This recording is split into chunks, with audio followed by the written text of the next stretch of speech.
de Atos dos Apóstolos, capítulo 9.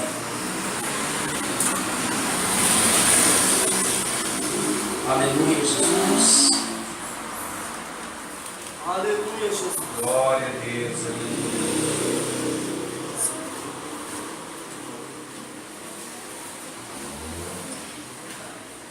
Atos dos Apóstolos, capítulo 9. Louvado seja o nome do Senhor. A partir do versículo 36. Amém?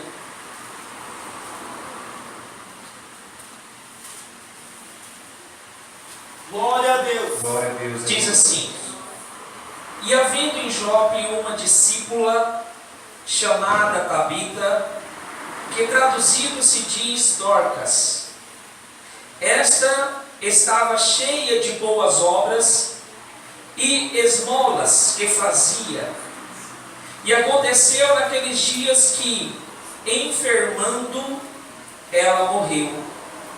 E a tendo levado, a depositaram num quarto alto. E como Lida era perto de Jope, ouvindo os discípulos de Pedro, que Pedro estava ali, lhe mandaram 2 varões, rogando-lhe que não se demorasse em vir ter com eles. E, levantando-se Pedro, foi com eles, e quando chegou, o levaram ao quarto alto. E todas as viúvas o rodearam, chorando e mostrando as túnicas e vestidos que Dorcas fizera quando estava com elas. Mas Pedro, fazendo-as sair a todas, pôs-se em joelho e orou. E voltando-se para o corpo, disse: Tabita, levanta-te. E ela abriu os olhos, e vendo a Pedro, assentou-se. E ele, dando-lhe a mão, a levantou, e chamando os santos e as viúvas, apresentou-lhe viva. E foi isso notório por toda Jope, e muitos creram no Senhor. Amém? Feche os olhos. Senhor nosso Deus e nosso Pai, em nome do Teu Filho Jesus, Deus amado, Deus de glória, é o momento da Tua palavra, Senhor. Venha quebrantar os corações aqui esta noite. Venha abrir, Senhor, os entendimentos. Venha trazer, Senhor, enviar a Tua palavra com poder e autoridade. E que ela produza o resultado, Senhor, qual está sendo enviada aqui esta noite. Pai eterno, fala conosco, Senhor, não o que queremos ouvir, mas o que necessitamos ouvir, Senhor. Quebra, Senhor, todo orgulho, toda barreira, toda algema, tudo que se levante, Senhor, para, Senhor, tirar esta palavra deste coração. Em nome do Teu Filho Jesus, leva toda a mente cativa ao santuário de Tua glória, e de lá emana as palavras de vida eterna, e que a Tua palavra, Senhor, ela venha, ó Pai eterno, trazer mudanças, ó Pai, e conversão aos corações. Em nome de Jesus. Amém e graças a Deus. Pode se assentar. Amém. Glórias a Deus. Irmãos, você já pensou como você vai ser lembrado quando não estiver mais aqui? Se você partir deste mundo antes de Jesus ir buscar a sua igreja, se você morrer amanhã, como que você vai ser lembrado? Como serão as lembranças que terão de você? Vão ser boas? Vai ser de um santo? Ou de um ímpio? Vai ser de um homem, uma mulher temente? Ou uma pessoa que nunca se firmou verdadeiramente na fé? Como será a lembrança que terá de você? que terão de você. Sabe por que eu estou fazendo essa interrogação? Porque Jesus, irmãos, Ele alcançou mais através da sua morte do que o tempo que Ele ficou vivo aqui nesta terra. E até hoje Ele é lembrado. Até hoje a sua vida santa nesta terra é glorificada. Os apóstolos, os profetas, quantos homens passaram e estão escritas aqui na Bíblia, que tiveram tudo para serem homens de Deus até o final da sua carreira e desviaram os seus caminhos. Um exemplo é Saul. Saul era um homem temente a Deus. Saul era um homem que buscava a face do seu Deus. E por isso, naquele momento, ele foi escolhido.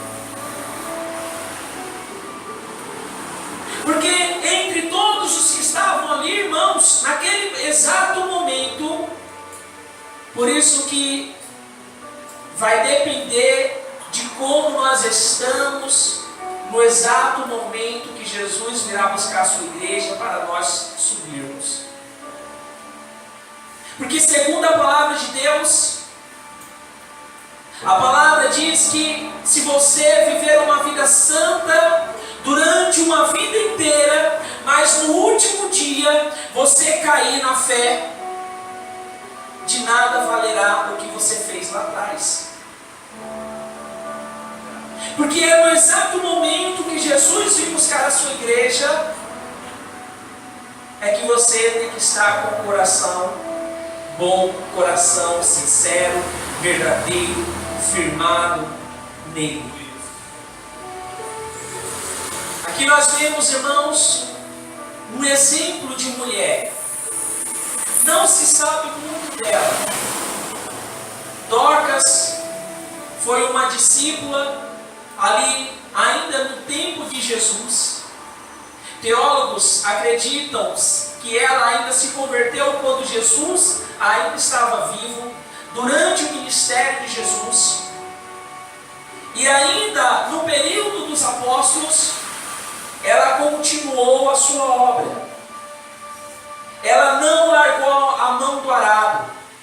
Ela não virou as costas. Ela não saiu da igreja por conta de alguma picuinha. Ela não largou a obra de Deus por conta de coisas insignificantes. Ela permaneceu ali, firme. Porque não era, irmãos, porque alguém não deu a paz do Senhor para ela ali na igreja, que ela iria largar a obra de Deus. Ela permaneceu. E não apenas na obra do Senhor, mas com boas obras, com esmolas, como a palavra diz. Era uma mulher sincera, uma mulher bondosa, uma mulher que quebrantava o seu coração com as necessidades do seu próximo. Irmãos, quando a Bíblia está falando de uma mulher, está falando da própria igreja. A sua igreja tem que ser assim. Nós somos a igreja de Cristo. Nós somos a noiva de Cristo. A igreja do Senhor tem que ser dessa maneira, temente, sincera.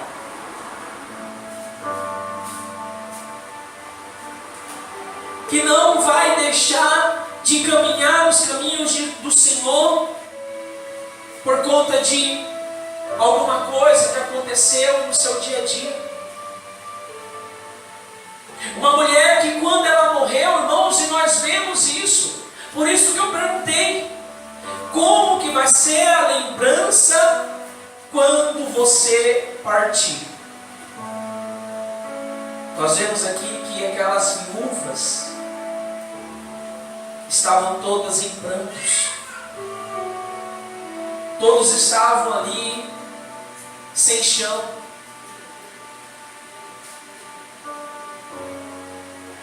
Porque desejavam ter aquela mulher ainda com eles. Nós temos que ser assim. Ainda que nós venhamos partir desta terra antes de Jesus vir buscar a sua igreja, o nosso testemunho ainda tem que alcançar vidas. Quantas pessoas eu sempre ouço o pastor Sérgio contando de pessoas que passou pelo seu caminho no passado, homens de Deus, mulheres de Deus, que não estão mais entre nós, mas que ainda tem testemunho. Como a galeria da fé, irmãos, a galeria dos heróis da fé, ali em Hebreus capítulo 11. Olha quantos alcançaram o testemunho. Olha quantos estão ali citados pela sua fé, pela sua perseverança, por conta de tudo que eles sofreram para levarem o povo ao qual estava ali diante deles a alcançarem o propósito. E nós devemos também ter este desejo. Ter este desejo do nosso testemunho servirem para a nossa descendência, para os nossos filhos, netos, bisnetos, tataranetos. Aleluia! De uma pessoa que era temente a Deus, de uma pessoa que, independente das circunstâncias, estava sempre buscando a face do seu Deus. Aleluia, Jesus. Juan, senta aqui, por favor. Nós temos, irmãos, que sempre temos este desejo em nossos corações. Porque é esta igreja que Jesus virá buscar, uma igreja sem ruga, sem mácula, sem coisa semelhante, mas limpa, santificada, uma igreja gloriosa, é a igreja que o Senhor virá buscar. Aleluia, Jesus. Por isso que as nossas obras aqui nesta terra valem muito diante de Deus. Talvez não possa valer para o seu próximo. Talvez o que você faça muitas das vezes para o reino de Deus possa ser insignificante para aquele que está ao seu lado. Mas diante de Deus não. Provérbios 10:16 diz que a obra do justo conduz à vida, as produções do ímpio ao pecado. A obra do justo vale muito diante de Deus. A obra que você faz aqui nesta terra, que você faz para a casa de Deus, que você faz lá fora, porque a igreja deve ser eclésia, chamados para fora. Não é somente aqui dentro. É a obra que a gente faz também, o testemunho que a gente dá. Aleluia. A obra do justo vale muito. Louvado seja o nome do Senhor. Nós, irmãos, nós nos tornamos uma semente. Sabe por quê? Porque cada um de nós foi o fruto que nasceu de uma semente de alguém que já passou em nosso caminho. Cada um de nós somos um fruto que nasceu de uma semente. Mas o fruto pode dar algum outro fruto, apenas um fruto.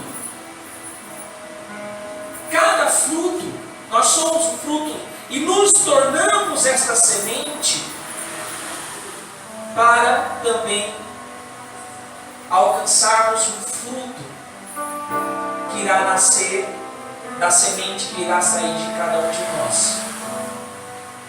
Por exemplo, olha o que Jesus ele diz em João 12, 24. Na verdade vos digo, que se o grão de trigo caindo na terra não morrer, fica ele só. Mas se morrer, dá muito fruto.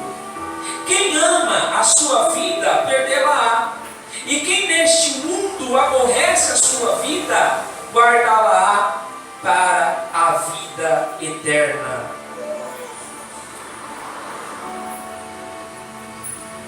Dorcas era uma semente. E nós vemos que quando essa semente ela morreu, os frutos estavam ali ao seu redor. Os frutos daquela semente estavam ali pranteando, chorando, desejando que ela não morresse, tristes pela sua partida. Melhor, irmãos, diz a palavra de Deus, é o bom testemunho do que muitas riquezas. É a boa fama do que muitas riquezas.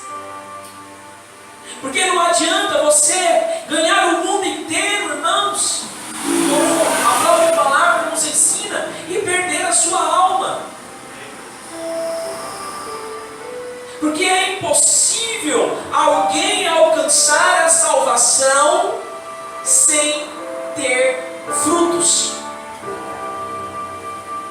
Existe alguma árvore que não dá o seu fruto e alcança a sua salvação? O próprio Senhor Jesus diz que não.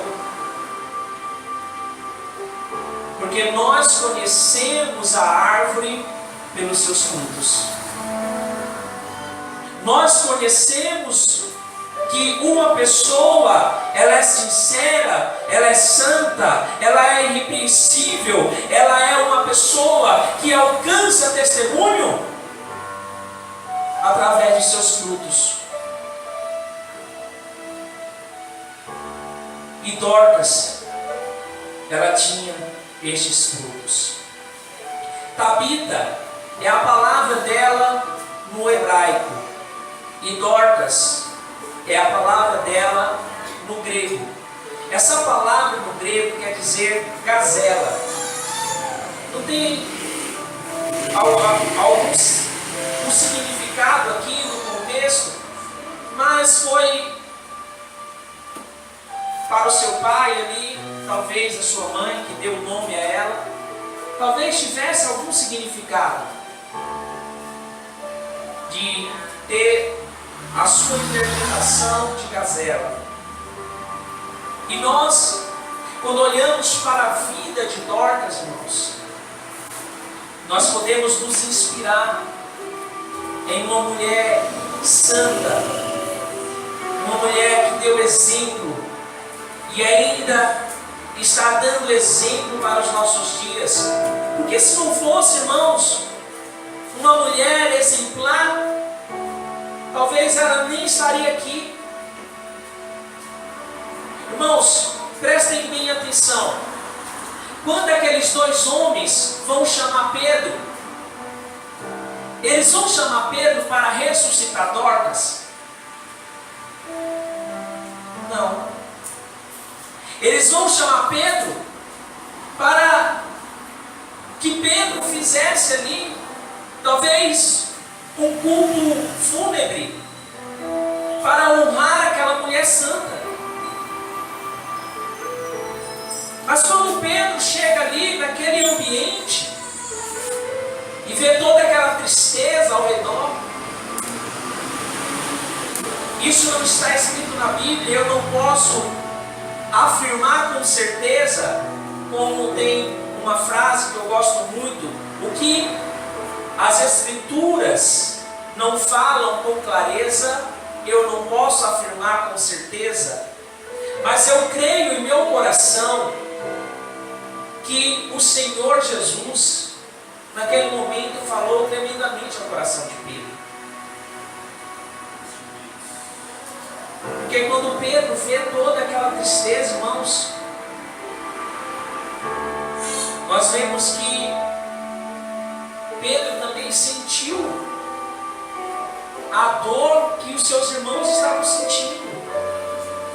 Porque é isso que a Bíblia nos ensina: chorai com os que choram, alegrai com os que estão alegres. É você ter o sentimento de sentir a dor do seu próximo. E foi exatamente isso que Pedro sentiu ali. Dorcas era uma mulher com conduta positiva, com conduta íntegra. Porque todas aquelas viúvas que estavam ali, irmãos, talvez se espelhassem nela para se vestirem como ela se vestia, andar como ela andava, porque é isso que é o discípulo. Ela era discípula de Cristo, mas ela tinha suas discípulas. Ela tinha aquelas que estavam ali, muitas das vezes fraca, e ela estava ali sustentando, pegando na mão, encorajando, fortalecendo. Talvez entre uma daquelas mulheres que estavam ali pranteando, poderia ser uma pessoa que estivesse fraca na fé, ou que estivesse desviada. Se ela era uma mulher de boas obras, ela também visitava, ela encorajava, ela mostrava ali: olha, levanta, não adianta você ficar prostrada, não adianta você sair dos caminhos de Deus, não existe outro caminho, somente Cristo tem o caminho verdadeiro. Aleluia, Jesus! Louvado seja o nome do Senhor. A conduta de uma mulher cristã diz muito, irmãos, acerca disso. Olha o que Paulo ele escreve a Timóteo no capítulo 2. Primeira carta de Timóteo, capítulo 2. E eu creio que Dorcas tinha este exemplo.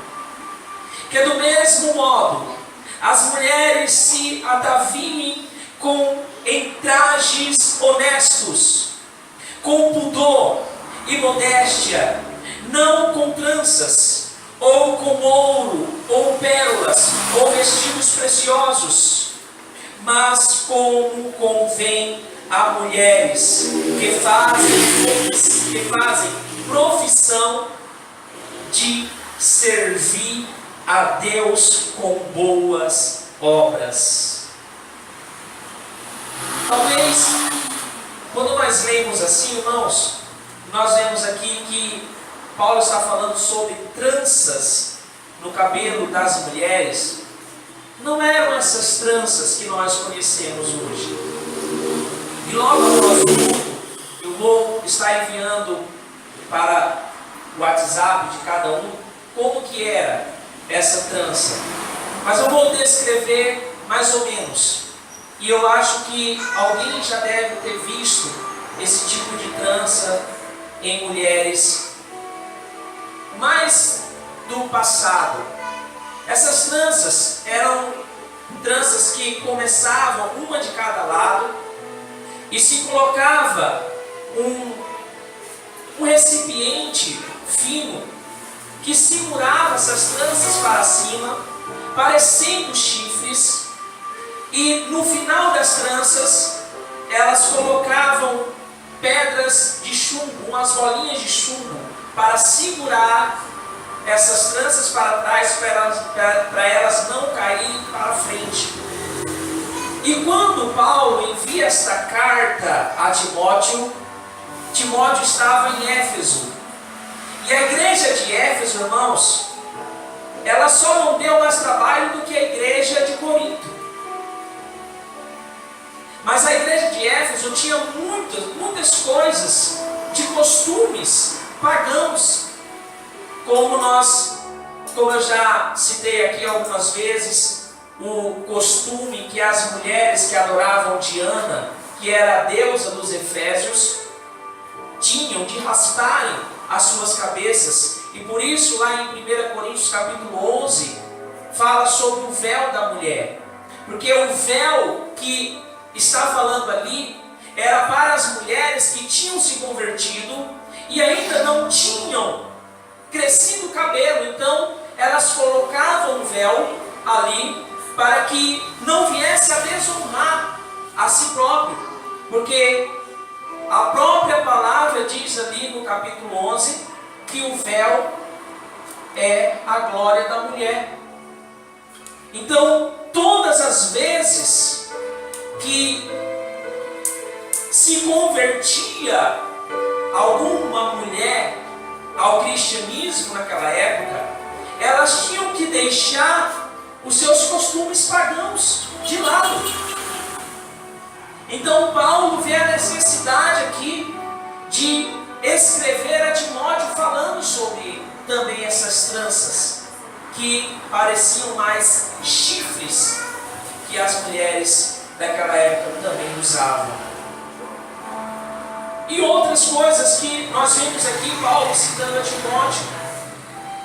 Quando ele fala do mesmo modo, no versículo anterior ele está falando sobre oração. Ele cita aos homens, olha, que os homens orem em todos os lugares. E aqui ele fala do mesmo modo as mulheres, orem em todos os lugares. Ataviem-se em trajes honestos, com pudor e modéstia,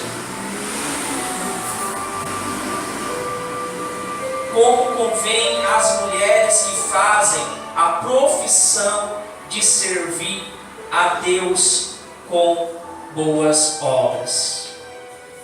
Todos nós, irmãos, aqui Paulo está abrindo um parêntese para falar sobre as mulheres cristãs. Mas não é apenas as mulheres, é toda a igreja de modo geral. Temos que andar de uma maneira como convém aos santos. Quando Paulo cita o alimento ali em Romanos, ele fala que, quando ele fala, olha, se o comer carne escandalizar o teu irmão, é melhor que você não coma carne. Ele está dando o exemplo, irmãos, de como será o teu testemunho ao seu próximo. Ele até cita, se eu não me engano, em Coríntios, se um macumbeiro te chamar para você almoçar lá na casa dele, você pode ir, você pode comer, mas se no momento que você for comer, o macumbeiro falar, olha, esse alimento é consagrado, aí você não come. Mesmo você sabendo que ele é consagrado, mas se ele não falar com seus lábios, você poderá comer. Mas se ele falar, não. E Paulo também cita isso em suas cartas. Porque cada um de nós, irmãos, temos que demonstrar o nosso testemunho para o nosso próximo. E não guardar para nós mesmos. Como que é a nossa conduta lá fora. Não apenas aqui dentro da igreja. Até tem uma história que a Jéssica contava antigamente, que existia uma família, o pai, a mãe e 2 filhos, um mais novo, outro menorzinho, e diz que o filho mais velho, um pouco mais velho, falava assim para a mãe: mãe, vamos morar lá na igreja? Aí a mãe perguntou para o filho: por que, filho? E o menino falou: porque lá na igreja o pai é tão diferente, ele não bate na senhora. Está vendo, irmãos, como é a nossa conduta? Uma conduta que muitas das vezes traz um desânimo para quem vê nós lá fora. E nós temos, irmãos, que buscar ter uma conduta fiel diante de Deus. Olha a carta a Tito, capítulo 3, versículo 8. Fiel é a palavra, e isto quero, que deveras afirmes, para que os que creem em Deus procurem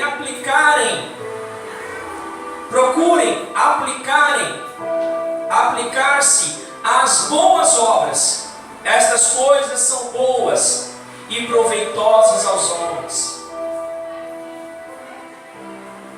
Paulo, ele sempre procurou conduzir a igreja aonde quer que ela estivesse, que todos os que estavam ali convertidos tivessem esta conduta, uma conduta que não viesse envergonhar o Evangelho de Cristo. Aleluia! Louvado seja o nome do Senhor, porque, irmãos, há uma recompensa para toda a obra aqui nesta terra que nós fazemos. Deus nos galardoará naquele grande dia, irmãos. Aleluia!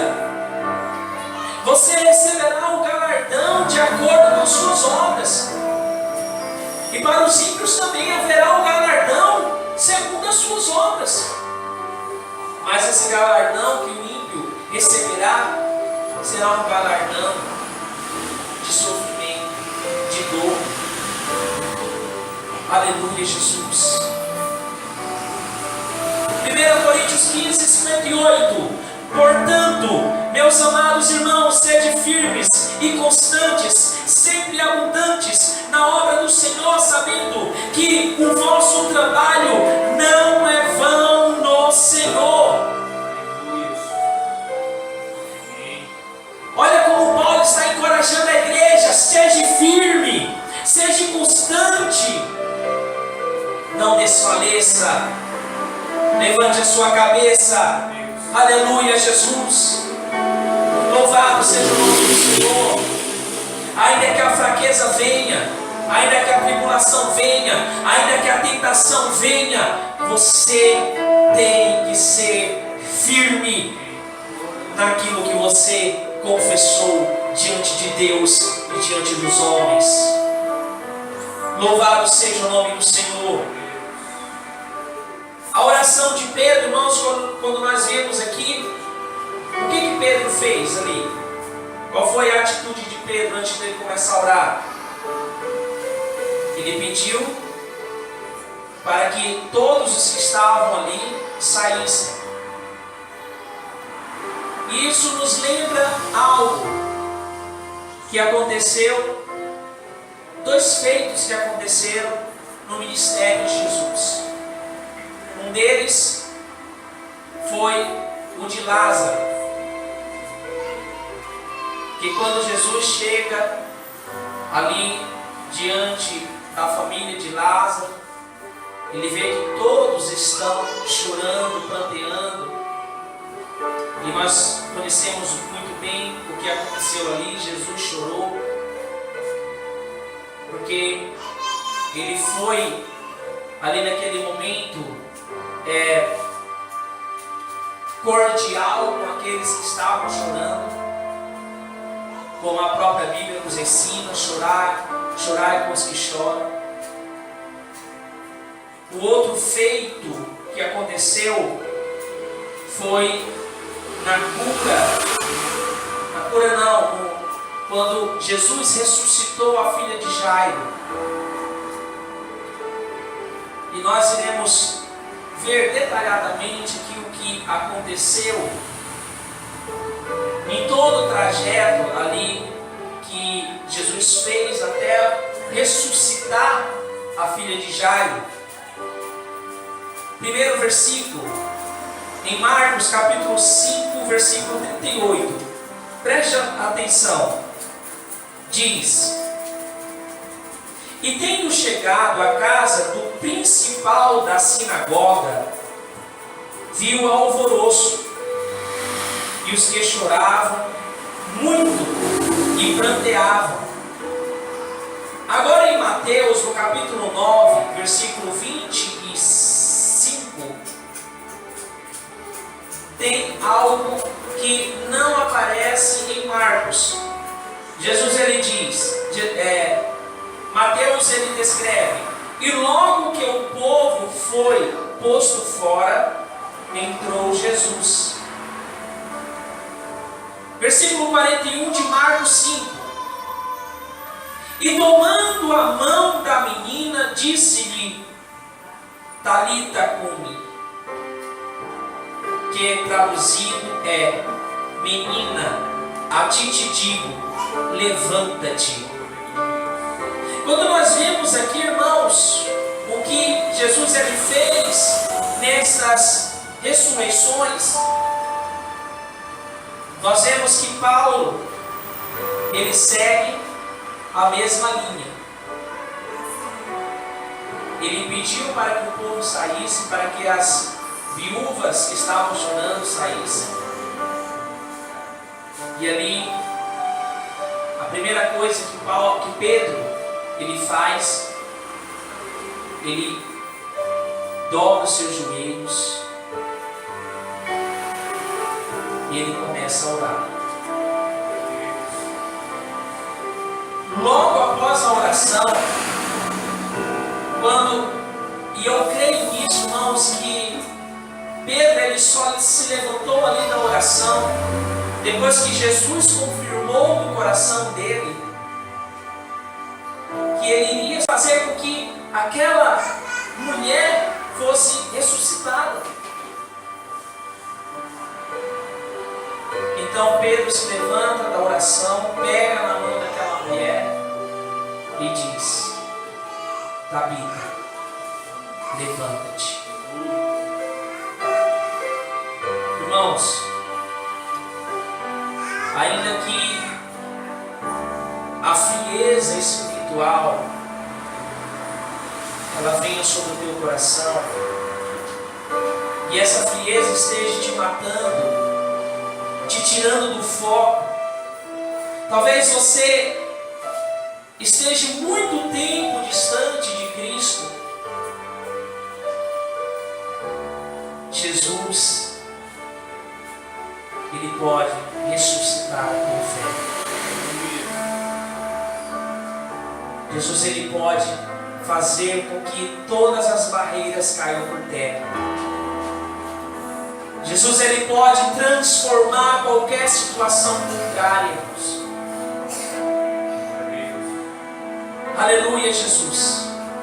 Jesus, Ele pode fazer com que aquilo que muitas das vezes aos nossos olhos físicos pareça impossível. Mas o que foi que Deus ele falou a Abraão ali em Gênesis 18:14? Por acaso haveria alguma coisa difícil a Deus? Talvez a tua situação você não possa ver solução para ela, mas Deus ele tem o poder de transformar, de ressuscitar, de repreender todo o mal que possa estar travando a tua fé. Arabaçu de cantarás.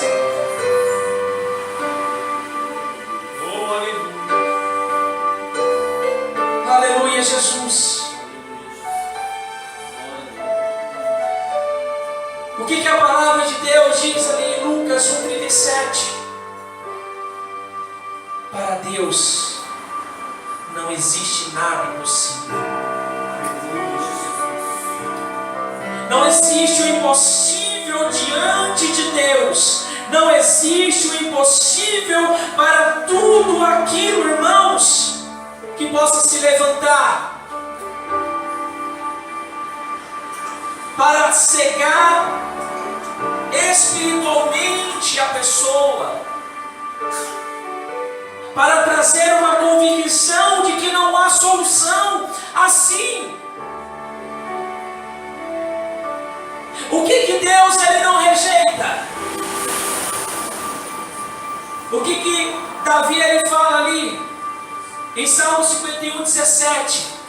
Um coração contrito e quebrantado na sua presença, isso Deus não rejeitará. Aleluia, Jesus. Deus não rejeita o coração verdadeiro. E ainda que pareça impossível para você, ainda que pareça impossível aos meus olhos físicos, olha o que Jesus ele diz em Lucas 18:27. As coisas que são impossíveis aos homens não são impossíveis para Deus. As coisas que são impossíveis aos homens são possíveis a Deus. Sabe, a única coisa, irmãos, que é impossível Deus fazer, irmãos, a única coisa, aqui ó, a Bíblia nos ensina, está ali em Hebreus 11:6. Quem se lembra do que é impossível para Deus? É impossível alguém agradar a Deus se não tiver fé. Mas se você tiver fé, ainda que seja do tamanho de um grão de mostarda, você pode agradar a Deus. Esta mulher agradou a Deus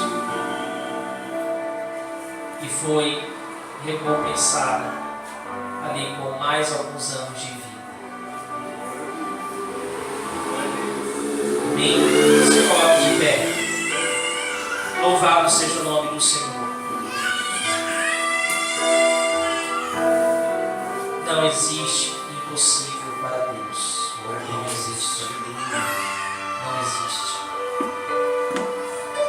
Deus ele é perito nas causas impossíveis. Deus ele é expert naquilo que para nós parece não ter solução. Somente Ele é digno de todo louvor, de toda adoração. Aleluia, Jesus. Exaltado, Em espírito, em verdade.